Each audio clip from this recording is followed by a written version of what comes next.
এটা মটর ডাল ভিজিয়ে রেখেছিলাম, এখন খুব সুন্দর করে ভিজে গেছে। জল ছেঁকে নিয়ে এবার আমি একটা মিক্সার গ্রাইন্ডারের মধ্যে নিয়ে নিচ্ছি। এর মধ্যে জল দিয়ে বাটা যাবে না, এটা একদম শুকনো শুকনো বাটতে হবে। একটা কাঁচা লঙ্কা আর অল্প একটু সন্দক লবণ দিয়ে এটাকে পেস্ট করে নিচ্ছি। সেদ্ধর মধ্যে লাউ পাতা দেবো, আমি যেভাবে নিই সেটা দেখাচ্ছি। এগুলো না একদম ছোট্ট ছোট্ট করে কাটতে হবে, আর পুরো আঁশগুলোকে এইভাবে ছাড়িয়ে নিতে হবে, এই যে এরকম ভাবে। এটাতে গেল ডাটার, আমি পাতারটা দেখাচ্ছি। আমি এর আগেও দেখিয়েছি, পাতার এই পেছন থেকে এইভাবে ধরে এরম ভাবে আঁশ টানতে হয়। এটা তো পেছন দিক, অনেকে হয়তো জানেন বা অনেকে জানেন না, আমি দেখিয়ে দিচ্ছি সেই জন্য। সামনেও কিন্তু এইভাবে আঁশটা উঠিয়ে নিতে হবে, এই যে এরকম করে আস্তে করে, এই যে দেখুন এইভাবে উঠে আসবে। এটা কিন্তু উঠিয়ে নিতে হবে, তা না হলে ভালো লাগবে না। খুব কচি হলে পরে নাও হতে পারে, কিন্তু অল্প কচি থাকলে না এরকম হতে পারে।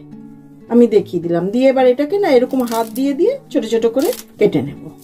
এখানে কিছু সবজি কেটে নিয়েছি একই সাইজ করে প্রায়, যেটা আমি ভাতের মধ্যে দেব। নিয়েছি গাজর, সিম, লাল আলু, এমনি আলু, পেঁপে, এটা ভেজানো ছোলা, মিষ্টি কুমড়ো, বেগুন, পটল, আর এখানে নিয়েছি ঢেঁড়স, একদম কচি ছোট ছোট ঢেঁড়স। এটা আপনারা আপনাদের ইচ্ছে মতন নিতেই পারেন। আগের থেকেই গোবিন্দভোগ চাল খুব ভালো করে ধুয়ে রেখেছিলাম। হাঁড়িতে জলটা ফুটে গেছে, তার মধ্যে চালটা দিয়ে দিলাম। দিয়ে দিচ্ছি বড় করে কেটে রাখা আলু, এটা আমি সেদ্ধ মাখবো। এর সাথে কেটে রাখা সবজিগুলো দিয়ে দিচ্ছি। এবার একটু ভালো করে নেড়ে নিচ্ছি। এটা যখন হালকা একটু সেদ্ধ হয়ে আসবে, সেই সময় আমি লাউয়ের ডগা আর লাউয়ের পাতাটা দেবো। বেশ কিছুক্ষণ হয়ে গেছে, ঢাকাটা খুলে নিলাম, একটুখানি নেড়ে নিচ্ছি। অনেকটাই সেদ্ধ হয়ে এসছে। এবার আগের থেকে কেটে ধুয়ে রাখা লাউ পাতাগুলো দিয়ে হাঁড়ির মধ্যে দেখুন এইভাবে ঢুকিয়ে দিচ্ছি। এই যে ডাল বাটাটা, এটা কিন্তু একদম জল ছাড়া এরকম আঠা আঠা শুকনো করে মাখতে হবে।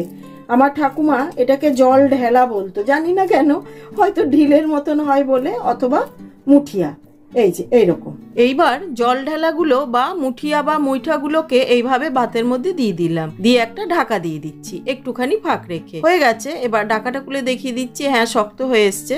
এবার দিয়ে দিচ্ছি সন্দক লবণ আর একটুখানি ঘি দিয়ে খুব ভালো করে নেড়ে নিচ্ছি। আমি একটা দেখাচ্ছি, দেখুন কত সুন্দর শক্ত হয়ে গেছে। ব্যাস রেডি। হাঁড়িটা নিয়ে চলে এসেছি। প্রথমেই আমি অর্ধেক করে কেটে রাখা আলুগুলোকে খুঁজে বার করে নিচ্ছি, এটাকে আমি মেখে নেব। এইবার আমি ঘি, লবণ, এটা আমি সন্দক লবণই ব্যবহার করেছি, আর কাঁচা লঙ্কা দিয়ে খুব ভালো করে মেখে নিচ্ছি। এইবার আমি ভাতটাকে বেড়ে দিচ্ছি থালাতে। আমরা কিন্তু এই সঞ্জমের দিন কোন রকম সর্ষের তেল খাই না, তাই ঘিটাই ব্যবহার করি।